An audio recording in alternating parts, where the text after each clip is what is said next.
Bueno, bienvenidos a la Taberna de Icarus. Hemos cambiado el nombre de esta sección de Mesa para Master a Mesa para Monsters, con la intención de abrir la puerta de la taberna a todas las criaturas, sin importar el manual que vengan, excepto los iónicos. Ellos están demasiado rotos para esta taberna.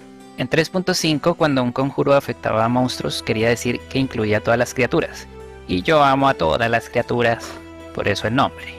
Estamos celebrando los 200 suscriptores. ¡Uy! ¡Abramos el barril del fondo! No, ese no, Danka. El barato sí. Sí, ese. El día de hoy hemos invitado a Sabrina para dar inicio a una breve explicación sobre la introducción a Calabozos y Dragones. Hola Sabrina, cuéntanos un poco sobre ti y tu búsqueda de sentido de la vida. Hola, ¿cómo están? Gracias por invitarme.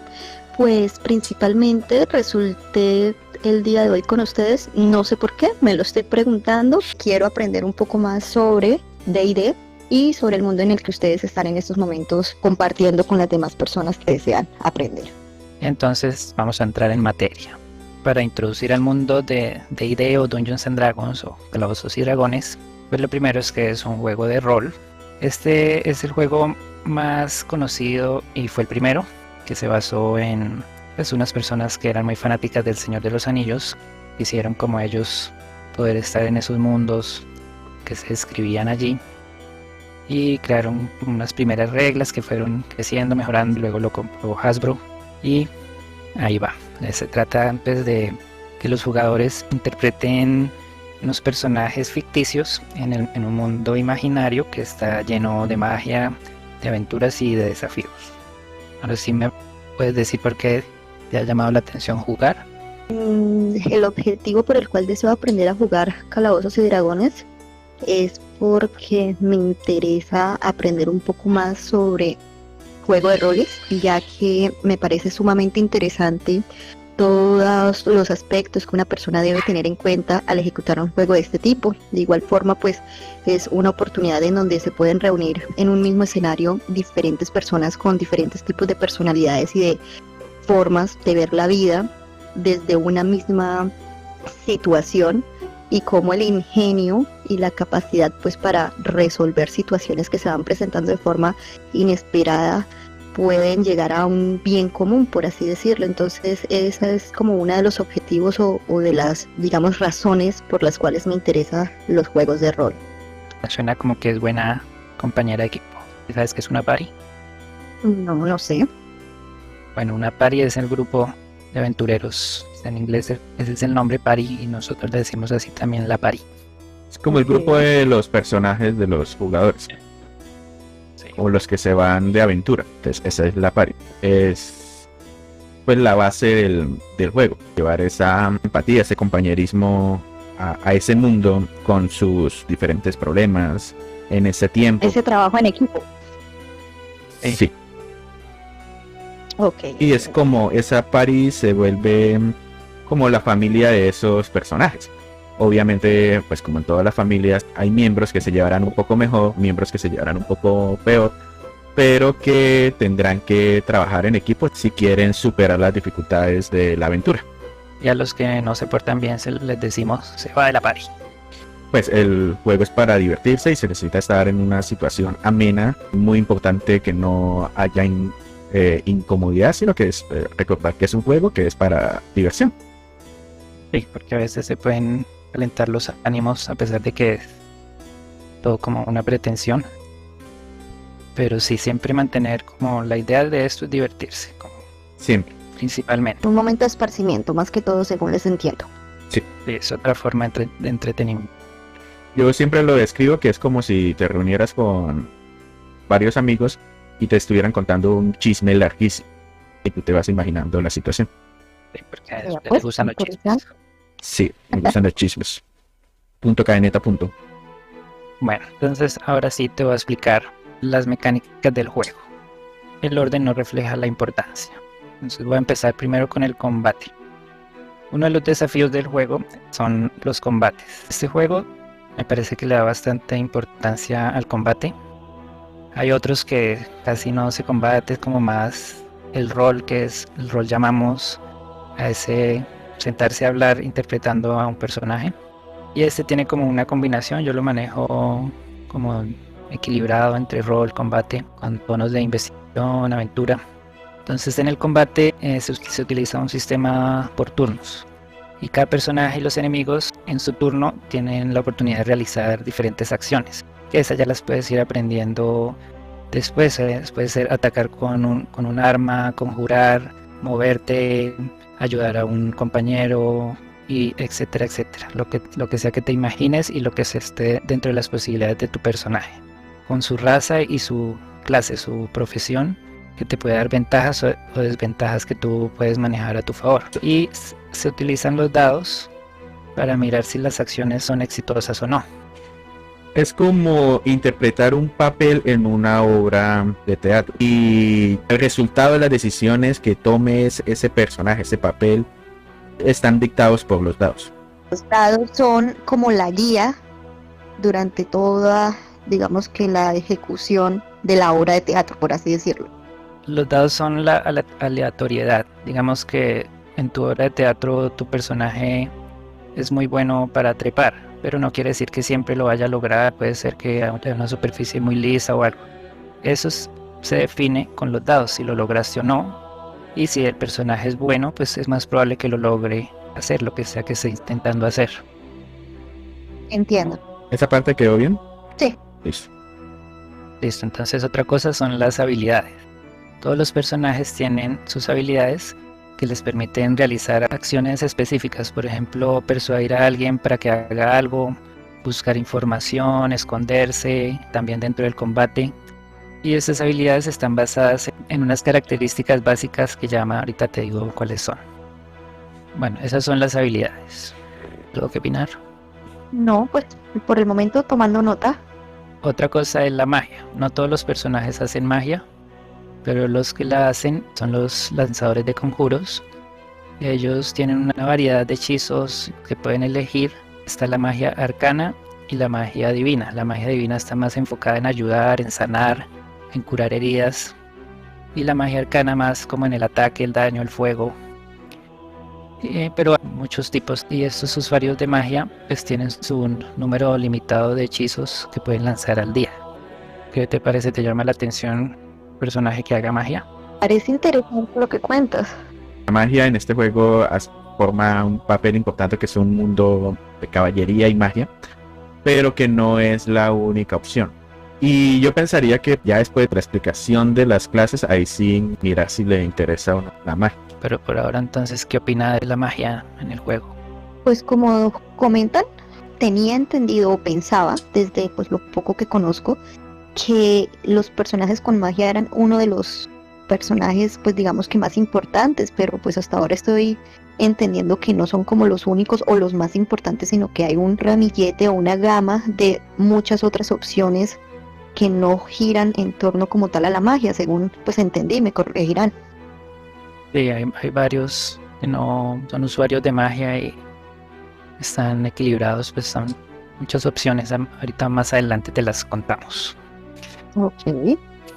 Otra cosa es que los personajes tienen un sistema para ir progresando, con puntos de experiencia, que ahora casi no se usan, pero la idea es que el personaje va mejorando en sus habilidades a medida que adquiere experiencia en la vida. Pues con la diferencia en la vida real que las habilidades no se le olvidan. Entonces el personaje que es bueno con la espada se va volviendo mejor. Lo mismo el que es bueno con la magia cada vez tiene acceso a conjuros más y más poderosos a medida que se va desarrollando la historia y va adquiriendo la experiencia.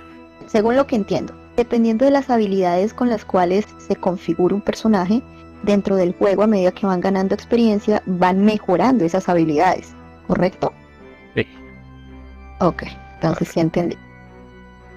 Bueno, otro componente del juego es la interpretación, que ya habíamos nombrado un poco. Entonces, además de todas estas mecánicas, este juego también implica la interpretación de los personajes. Entonces el personaje no eres tú, no es tu personalidad, aunque tú le pones lo que puedes ponerle tu parte de tu personalidad, puedes imaginarte a alguien completamente opuesto a ti, puedes meterle a alguien que tenga ciertos trastornos, ciertas manías, ciertos gustos que no son los tuyos. Realmente interpretas a alguien más, un alter ego dentro de este mundo, con un comportamiento y personalidad propia. Y creo que eso es también muy importante de destacar, que cuando están interpretando un papel, las personas entiendan que es simplemente un papel, así como no podemos juzgar al actor que interpreta a un personaje, villano. sí, a un personaje conflictivo o villano en la historia, y que la gente por la calle le grita y lo juzga y lo critican, Faltan. que no faltan, y eso pasa. También la gente debe entender que son personajes. O sea, tú puedes crear un personaje con de pronto algunas actitudes políticamente incorrectas o tóxicas, como lo quiera llamar, algunos trastornos mentales o con algunas obsesiones, pero eso no significa Puede que ser eso... una proyección directa o indirecta de nuestra personalidad. Digamos que eso ya lo escoge cada quien, ¿no? Sí, pero entonces entender eso cuando de pronto te encuentres con otro personaje, es el personaje, no el jugador, ¿sí? Ok. Es el papel interpretado, no el actor. No es la persona. Se puede experimentar, y yo diría que por lo general el primer personaje de todos es como uno, ¿cierto? Con la misma personalidad. O con lo que uno quisiera hacer. Pero ya después uno empieza, bueno, y si hago a alguien diferente, no sé qué, a medida que va adentrándose más. Creciendo dentro del juego. Sí, para que no vayas a sentir presión de interpretación, de que tenemos que ser actores de doblaje. No, simplemente tú, si le coges el hilo a esto, te verás actuando como otra persona, otro dentro de las sesiones, y ya se queda ahí en este mundo. Es otra de las cosas que se pueden explorar en estos mundos de fantasía. Anotado. Los diferentes personajes y según sus clases pueden usar armaduras, escudos, las armas, libros, collares, manillas, que les pueden brindar como mejoras en sus capacidades. Y parte de la emoción a veces de lograr vencer a un enemigo es como también mirar qué sale, qué se logra conseguir. Eso se llama, pues, otro anglicismo que es loot, que le decimos como lootear. Como cuando abres un regalo.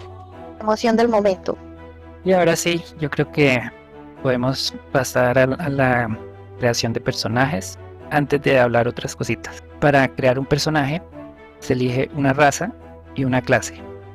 La clase es como la profesión del personaje, pero es una profesión como encaminada a la aventura, al aventurero. Pues, dentro del mundo también existen panaderos, abogados, lo que haya en este mundo, pero como los aventureros como tal pueden elegir de un grupo de profesiones, o como se llaman clases, y ahorita te las digo.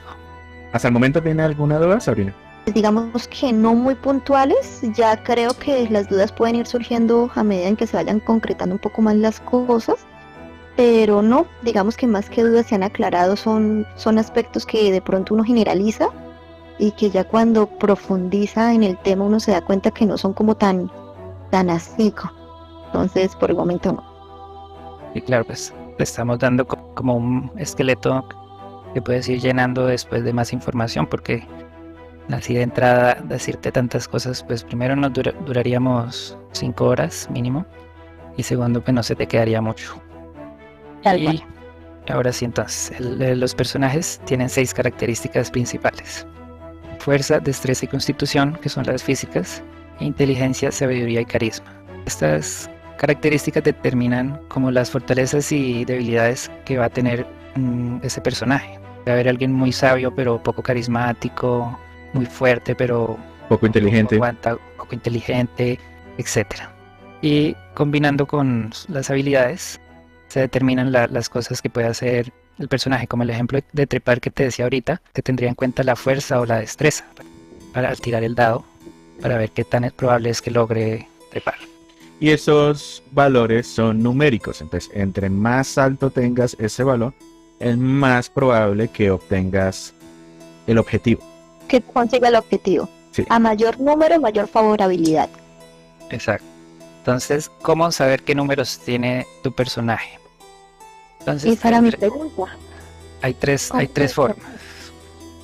Una es al azar, que es la forma arcaica, que ya casi no se usa, pero los compañeros de esta mesa es el grupo de jugadores, decidieron que les gustaba a la antigua y tiraron dados, y sus estadísticas, sus características bases fueron al azar, dependiendo de la suerte. Otra forma es la más utilizada, y es con unos puntajes estándar que tú repartes de acuerdo a lo que más beneficia al personaje. Y de esas formas, ¿cuál es como la preferida? Los jugadores más nuevos prefieren la forma con números estándar y repartidos. O sea, ya unos números fijos. Va a haber mucho más equilibrio entre personajes porque todos van a tener a la larga los mismos números, solo repartidos de forma diferente. Y pues esta forma clásica de los dados de pronto tiene algo de emoción por la aleatorización, pero pueden quedar personajes muy débiles al lado de personajes demasiado fuertes, se tiende a desequilibrar más. Ok, entiendo. Nos falta explicar las otras dos cosas importantes, Dan. La especie y la clase. Entonces, en cuanto a las especies, hay 9 que te vamos a nombrar, aunque hay muchas más, pero estas son las más básicas. Pues como es la primera vez, pues no creo que sería muy raro empezar a jugar Dungeons con un plásmido, por ejemplo. Entonces, bueno, están los humanos. Es una especie que por lo general es bastante fuerte, son versátiles, codiciosos y se caracterizan por la versatilidad. Entonces, como los humanos tienen cualquier tono de piel, muchos tonos de ojos, cabellos, estaturas de toda la variabilidad. Y dentro del juego esa versatilidad también es la ventaja de ellos. Voy a explicar sobre los elfos. Es una especie elegante, vive mucho tiempo. Es conocida por su gracia y agilidad, su destreza física, son hábiles. También tienen una afinidad por la magia, pero más que todo esa magia natural que viene de Gaia, de la naturaleza. Viven mucho en el bosque. Un buen ejemplo es Legolas, que suelen disparar con arco, suelen ser muy buenos arqueros. Los elfos tienen una apariencia elegante, delgada, tienen las orejas puntiagudas. Suelen tener piel clara, sin embargo, pues el tono puede ser piel oscura, cobriza o clara. Pero digamos que los elfos clásicos, los de la literatura por la cual fue creado el juego, suelen tener piel clara. Tienen cabellos de cualquier tono de color y son conocidos porque son muy bellos y tienen una agilidad y gracia natural. Tener en cuenta que esos son generalidades, ¿no? Pues también hay elfos feos, también hay elfos sin gracia. Se conocen clásicamente como pálidos, pero cualquier color que tú quieras tu elfo pues puede tener. Es posible. Sí. Ahora los enanos se caracteriza por ser fuertes y resistentes y tener buenas habilidades en la artesanía y en la minería, artesanía como la joyería. Ellos son buenos para la lucha, son muy robustos, pero son pequeños, máximo llegan a medir 1,5 metros, los más altos. La piel es dura y áspera, tienen una barba frondosa, por lo general, pues las mujeres no, aunque algunas. Y suelen ser de color rojizos, castaños o negros, cabellos. Los medianos suelen tener la altura de un niño, son ágiles, tienen la característica que se esconden fácilmente, son muy astutos, tratan siempre de evitar los peligros, a menudo tienen cabello rizado en tonos marrones o rubios, y algunas suelen tener pies grandes y velludos. Y suelen ser muy aficionados a los placeres hogareños. Se caracterizan por ser suertudos, se traduce en que pueden cambiar un dado cuando les va mal. Están inspirados en el Halfling del Señor de los Anillos. Listo, ahora. Bueno, pero pregunta, No, ¿se ha visto el Señor de los Anillos? Sí, no lo he visto. No es mal porque se nos iba de la par. Sigamos. si no iba a la par, eso iba a decir. Bueno, otra especie son los gnomos. Son pequeños y curiosos, ingeniosos y tienden a la magia, pero más a la magia de ilusión, como engaños, bromas, y son muy inventivos, crean máquinas, crean cosas. También son muy pequeños, llegan máximo a medir 1 metro. Frecuentemente tienen como barba o bigote los hombres. Los ojos son grandes y brillantes y pues son como una especie que tiende mucho a ser bromista. Bueno, esos son los gnomos, ¿sí? Las gnomas. Los dracónidos. Es una especie de criaturas humanoides con rasgos de dragón o reptiles. Tienen una pericia natural para el combate. Son una especie fuerte. Su piel puede incluir escamas, que los colores de las escamas depende del dragón al cual están asociados. Pues el juego se llama Calabozos y Dragones. Entendemos que el dragón es una de las criaturas más importantes del juego, si no la más importante. Entonces, esta especie tiene un gran vínculo con los dragones. Ahora voy a explicar dos en uno, que son los semi-humanos, digamos, los semi-elfos y semi-orcos. Son hijos de humano con semi-elfo o de dos semi-elfos que a veces se enamoran y se emparejan, crecen un poco aislados y crecen en la sociedad de elfos, que se vuelven adultos muy rápido. Y si crecen con los humanos, pues se vuelven adultos muy lentos, son como más sensibles, como que se sienten un poco fuera de lugar, pero también tienen ventajas en su carisma, son como diplomáticos y reciben ventajas de su sangre humana y de su sangre élfica. Y los semi-orcos no es que se enamoren porque los orcos son humanoides monstruosos. Anteriormente se decían que por lo general eran frutos de actos no consensuados, pero entonces también reciben bastante fuerza de su sangre de orcos, aunque como estos son seres viles, a veces tienen que luchar un poco contra esa maldad que es innata y viven un poco menos que los humanos. Los tieflings es una especie que se podría llamar también que es una semi-humana porque es la combinación de los humanos con una especie infernal, llámese demonio, llámese diablos. Sin embargo, el hecho de que vengan de los infernales, que tengan un antepasado infernal, no los vuelve inherentemente malos. Ellos pueden ser completamente bondadosos, solo que tienen esa genética infernal. Y se muestra mucho en su apariencia. Suelen tener cuernos, algunas pseudocolas, ojos de tonos brillantes, oscuros o rojos. Sus pieles también suelen tener tintes rojizos. Entonces, usualmente para la sociedad suele ser un poco inquietantes. Pero tienden a ser bonitos y carismáticos. Es una belleza misteriosa por sus rasgos demoníacos, pero sí son hermosos. Bueno, las razas, Sabrina, ¿cuál le ha llamado la atención?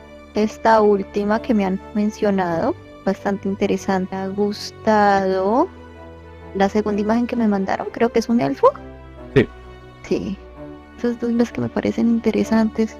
Pues realmente cada uno tiene su particularidad y como su rasgo bien interesante. A esa va mi pregunta con todo lo que me han dicho. ¿Cuáles son esos parámetros que debe tener uno en cuenta o bajo qué lineamientos se rige, digamos, que una persona que está totalmente nueva, como lo es en mi caso, para escoger un personaje? Como El que te concepto, guste. sí, literalmente, el que te gusta, el que te llame la atención. Si te gustó alguna raza, escoges, se pueden combinar cualquiera. O sea, simplemente es me gustó esta y ya. O sea, no hay nada Sí. más, no hay ciencia oculta ni una ecuación Sí, compleja para tal cosa. sí la hay, pero la diferencia no es mucho. Primero es que te sientas bien con tu personaje. Pueden haber personajes más sencillos para empezar y todo, pero es mejor empezar con lo que a uno le guste. Mi primer personaje fue un mago elfo, y el mago era de las clases más complicadas y yo no tenía ni idea de nada, de que era un conjuro, de que era nada, y poco a poco lo fui descubriendo mientras jugaba y lo disfruté pues porque era lo que quería probar. El que más me llama la atención, tanto por la descripción, digamos que de información que me dan, como visualmente, este último que estamos hablando. Uno toma dos grandes decisiones cuando va a crear un personaje, que es la especie y la clase. O sea, ya tomamos una decisión, ya sabemos que tu personaje va a ser un tiefling. Entonces ahora vamos a escoger la clase, que es como la profesión a que se dedica este aventurero, cuál es su desempeño en la aventura. Son 11 clases, entonces vamos a empezar. Esta clase, que es la del bárbaro, la primera, son estos aventureros que son feroces, que son salvajes, son capaces de canalizar su rabia, su ira. Suelen desempeñar un papel sobresaliente en el combate cuerpo a cuerpo. Son de los que sobreviven mejor en la naturaleza. Suelen estar organizados por tribus. Digamos que están muy asociados históricamente con los bárbaros que invadían a Roma.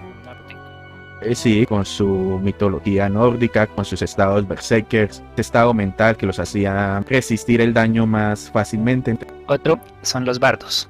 Son músicos, artistas, como juglares, como Jaskier. De pronto has visto The Witcher. Sí, El amigo de Gerard. Entonces ellos utilizan su talento para influir en los demás. También lanzan hechizos porque tienen acceso a la magia divina y arcana. Buscan el conocimiento, las historias, para poder contarlas, así como muy centrados en su carisma y el combate son de apoyo. El clérigo es una clase asociada con lo divino, son agentes de los dioses, son los representantes de su poder en la tierra, manejan la magia divina muy asociada con la curación, la protección, el resguardo. Sin embargo, pues también tienen magia ofensiva, pueden hacer daños, como dependen del dios a cual rinden homenaje, rinden tributo. Es una de las clases con mayor versatilidad, porque se pueden desempeñar como combatientes, como curadores o como soporte, que llamamos soporte, que genera beneficios a sus compañeros, no necesariamente curación. Los druidas, otra clase curadora preferiblemente, pero están más basados en estos seres de los celtas, esos guías médicos que tenían estas culturas. Su magia no está ligada a los dioses, sino a la naturaleza, la madre Gaia. Por lo tanto, sus habilidades están ligadas a todo esto. Se pueden comunicar con los animales, transformarse en una forma salvaje como un oso. Su magia curativa también, de apoyo y de la naturaleza. Ya esos son los druidas. En la leyenda artúrica, el mago Merlín, aunque evidentemente es un mago, sí viene de una congregación druídica. Pero, por ejemplo, la Dama del Lago también, esas leyendas de hadas y este mundo férico, mundo de las hadas. El explorador, que es la siguiente clase, un punto intermedio entre la persona que está en una ciudad, en un pueblo, y el druida. Es el que cuida a la civilización de las cosas salvajes. Suelen tener también un vínculo con la naturaleza, aunque no es tan profundo con el druida, y suele ser más asociado hacia los animales. Tienen una versatilidad en el combate cuerpo a cuerpo, con algún uso de magia. Se desempeñan bien como rastreadores, como batidores, y pues históricamente están más orientados a estas pequeñas regiones que usaba Roma en su periferia para frenar un poco a los bárbaros. Son buenos en arco y son buenos en espadas. Actualmente principalmente en arcos. Ahora el guerrero o luchador es un combatiente que se especializa en el combate cuerpo a cuerpo. Ellos son como los más destacados en este tipo de combate, en el manejo de armas, en el manejo de armaduras. Son los que más armas saben utilizar y pueden usar muchas técnicas de combate. Ellos no usan magia, sino que se desarrollan muchísimo en el combate con armas. Los ejemplos históricos son muy sencillos, el espartano, el legionario, incluso hasta un gladiador podría ser, son estos expertos en armas. Yo diría que están más basados en el caballero ambulante, en los que hacían justas, en la guardia del rey de estos reinos medievales. Van más enfocados a lo físico, al combate físico. Sí, iríamos con los magos, son los usuarios arcanos, una de las clases más especializadas en la magia. Cuentan con muy poco o casi nada magia curativa. Los magos son estas personas muy estudiosas de la magia, sacrificando su físico a cambio de un gran intelecto que les permite controlar esta magia arcana a través de fórmulas, a través de palabras. Tienen una organización, entre comillas, estricta, que se hablan sobre las escuelas de magia, y cada una pues se especializa en una cosa, en un tipo de magia: destrucción, convocación, protección, adivinación. Un ejemplo pues eso es muy sencillo, es Merlín, Gandalf, cualquiera de Harry Potter.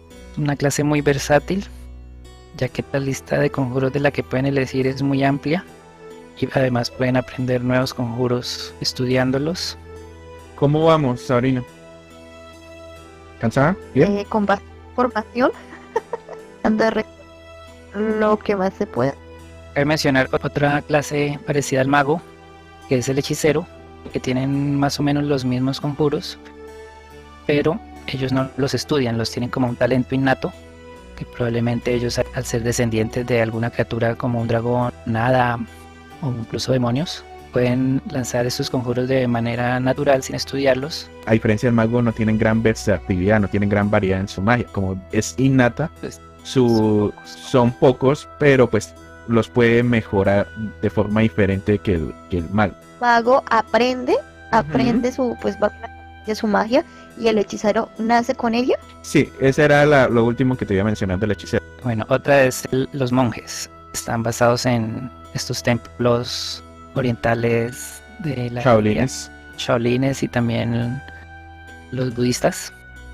Ellos manejan el ki, o bueno, ya no será ki sino espíritu, y ellos pelean sin magia, sin necesidad de armas y sin armaduras. Ellos son como karatecas y solo con sus puños limpios están a la altura de las otras clases con armas, armaduras, magia. Ellos con su extrema disciplina llevan su cuerpo a estos estados de mucho entrenamiento.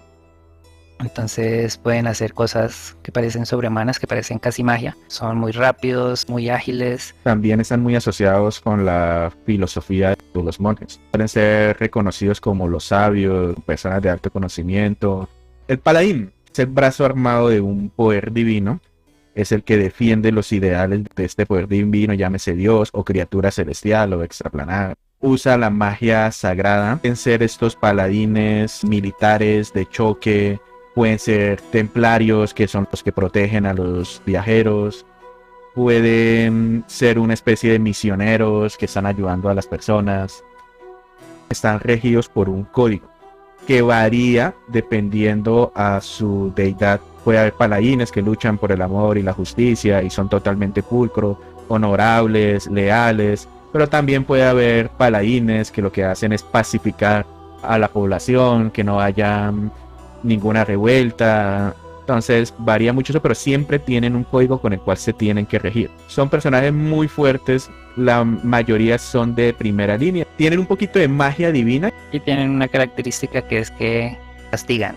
Lo que sea contrario a sus dogmas, ellos lo pueden castigar y hacen un ataque más poderoso en forma de castigo. Listo, ya sería los pícaros. No necesariamente ladrones, sino también espías, como ese personaje astuto y ágil que son expertos en el sigilo. Abren cerraduras, encuentran trampas, son escurridizos y también tienen un poco como de carisma para influir sobre las personas. Son bastante útiles en la exploración por sus habilidades de librarse de los peligros. Es frecuente que sean como medianos pícaros, como Bilbo. Otra clase son los brujos o warlocks. Ellos también tienen acceso a la magia, pero lo hacen por medio de pactos con seres sobrenaturales como demonios, fatas, entre otros, que se les conoce como sus patrones. Hacen un contrato y a cambio de un servicio o representarlos, o esto se puede caracterizar en cada partida, reciben sus poderes mágicos. El poder mágico que obtiene esta clase es limitado en comparación con otros lanzadores de conjuros, pero tienen efectos que solo ellos pueden realizar. El artífice es una clase steampunk, la mezcla entre este mundo mágico con la tecnología. Un gran personaje histórico son esos alquimistas que buscan la piedra filosofal. Pues en este juego sí consiguen los resultados mágicos. Pueden ser de combate cuerpo a cuerpo. Un ejemplo sería como un tipo de Iron Man que se monte en una armadura, que bote humo, que está a punta de carbón. Puede ser estos científicos locos que crean criaturas pseudonaturales, mecánicas. O puede ser también de curación. Tiene bastante versatilidad. Que eso serían todas las clases, ¿no? Sabrina, ¿cuál te llamó la atención? De todos los que ustedes me nombraron, hubo uno en particular que me llamó bastante la atención y fueron los dríadas. Bueno, ¿tiene alguna pregunta hasta el momento? Pero creo que nos extendería porque pues digamos que ya es más, como les dije en su momento, más sobre la marcha. Y haría una muy en particular pues en función al desconocimiento que tengo, y es por ejemplo pues por hoy ustedes me dieron como una cátedra bastante extensiva, pero Y ahorita hay quiz. no. ¿Dónde puede uno, digamos que ir conociendo un poco más? ¿Hay algún, no sé, ustedes hablaban algo de manuales, ir leyendo e ir sobre la marcha empapándose sobre estos temas? Hay un canal buenísimo en YouTube que recomiendo. No, pues de eso, si quieres puedes ir hojeando el manual del jugador, que es donde está todo lo más básico. Pero pues no se asuste con la cantidad de hojas. Incluso puede ir referenciado. O sea, voy a leer el Dryad, 2 páginas tal vez. Cuando juguemos simplemente Tú me dices qué quieres hacer y yo lo traduzco a las reglas y ahí vas aprendiendo sin presiones. La idea es divertirnos. Porque la presión es para las ollas. La presión es para los frijoles. Listo, anotado. Ya teniendo tu elección, las cosas de tu trasfondo, de las características y todo de tu personaje las vamos a hacer aparte, como más o menos una historia de cómo nació, cómo creció, cómo se hizo druida, si tiene familia, si no tiene, y los rasgos de personalidad y historia que tú se los das, y si quieres también puedes inventarte tu propia historia. Ok, listo. ¿Gómez?